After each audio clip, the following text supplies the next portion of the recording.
सोलापूर महानगरपालिकेचे सन 2026-27 या आर्थिक वर्षाचे प्रशासकीय अंदाजपत्रक महापालिका आयुक्त डॉक्टर सचिन ओंबासे यांनी स्थायी समिती सभापती रंजिता चाकोते आणि महापौर विनायक कोंडल यांच्याकडे सादर केले।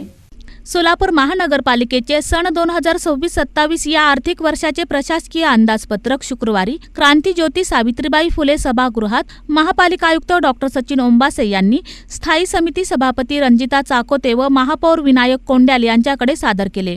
महापालिका आयुक्तांच्या मार्गदर्शनाखाली मुख्य लेखा अधिकारी डॉक्टर रत्नराज जवळगेकर यांनी हे अंदाजपत्रक तयार केले आहे। शहराच्या सर्वांगीण विकासासाठी पाणी पुरवठा, स्वच्छता, रस्ते विभाग, आरोग्य सेवा तसेच इतर नागरी सुविधांसाठी या अंदाजपत्रकात विविध तरतुदी करण्यात आल्या आहेत। चालू आर्थिक वर्षाचं सुधारित अंदाजपत्रक असं दोन्ही गोष्टी आपण आज सादर केलेल्या आहेत। तर 26-27 जे आपलं अंदाजपत्रक आहे साधारणतः मनपाचं जे एकूण उत्पन्न आम्ही पकडत आहोत ते साधारणतः 924 कोटीचं मनपाचं स्वतःचं उत्पन्न आम्ही गृहीत धरत आहोत।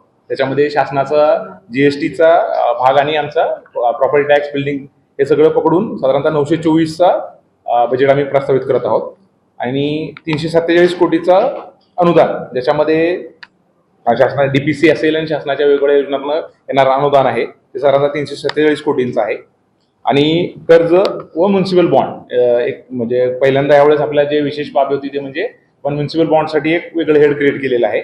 त्याच्यामध्ये एकूण आपण 111 कोटी म्हणजे आमच्या मनपात स्वतःचं उत्पन्न 924 कोटी, अनुदान 347 कोटी आणि कर्ज व म्युनिसिपल बॉन्ड एकूण मिळून 111 कोटी।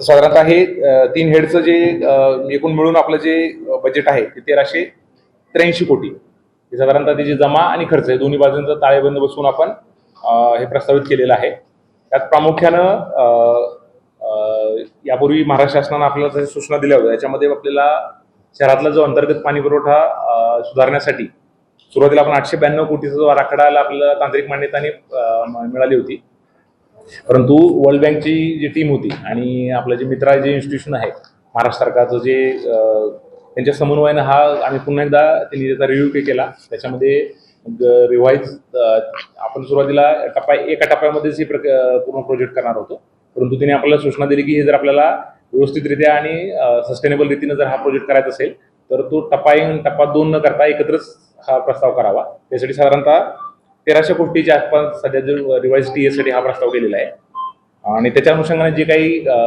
तरतुदी लागतात तर साधारणतः पुन्हा एकदा त्याची आपला जनरल बॉडीकडे रिवाईज जेव्हा त्याची तांत्रिक मान्यता प्राप्त होईल त्यानंतर रिवाईज प्रशासकीय मंजुरीसाठी सुद्धा आमच्या जनरल बॉडी आणि स्टँडिंगकडे जाईल। हा एक महत्त्वाचा मुद्दा आहे। याच्यामध्ये अनुषंगाने जी काही म्युनिसिपल बॉन्ड रेज करण्याची विशेषतः कारण वर्ल्ड बँकचं जी आपल्याला महत्त्वाची अट आहे की कुठलाही प्रोजेक्ट करताना त्याच्यामध्ये प्रायव्हेट सेक्टरचं पार्टिसिपेशन असावं, त्यामुळे आपल्याला कंपल्सरी हे म्युनिसिपल बॉन्ड रेज करायला लागणार आहे। ते किती करायचं, काय करायचं हे डिटेल्स आम्हाला साधारणतः 8-10 दिवसामध्ये वर्ल्ड बँक आणि मित्राच्या मार्फत कळवलं जाईल आणि परंतु त्यासाठी जी तरतूद असते ते आम्ही ह्याच्यामध्ये केलेली आहे। या प्रसंगी उपमहापौर ज्ञानेश्वरी देवकर, सभागृह नेते नरेंद्र काळे, नगरसेविका रोहिणी तडवळकर, उपायुक्त आशिष लोकरे, मुख्य लेखा परीक्षक सदानंद वाघमोडे तसेच स्थायी समिती सदस्य संगीता जाधव, अश्विनी चव्हाण, भरतसिंग बडुरवाले, बिज्जू प्रधाने, सतीश शिरसिल्ला व सत्यनारायण गुर्रम उपस्थित होते। दरम्यान नागरिकांच्या सूचना व स्थायी समिती सदस्यांच्या चर्चेनंतर आवश्यक त्या सुधारणा करून सुधारित अंदाजपत्रक जाहीर करण्यात येईल अशी माहिती स्थायी समिती सभापती रंजिता चाकोते यांनी दिली। आत्ताच आपण आयुक्त साहेबांकडून सोलापूरचं अंदाजपत्रक घेतलेलं आहे, ज्याच्यामध्ये आम्ही सोलापूरच्या नगरवासियांकडून प्रस्ताव मागितलेले आहेत, त्यांच्या सूचना मागितलेल्या आहेत। ह्या सर्व लक्षात घेऊन आमच्या समितीच्या सर्व बैठकाला लवकरच आपले सुधारित अंदाजपत्रक सादर करू।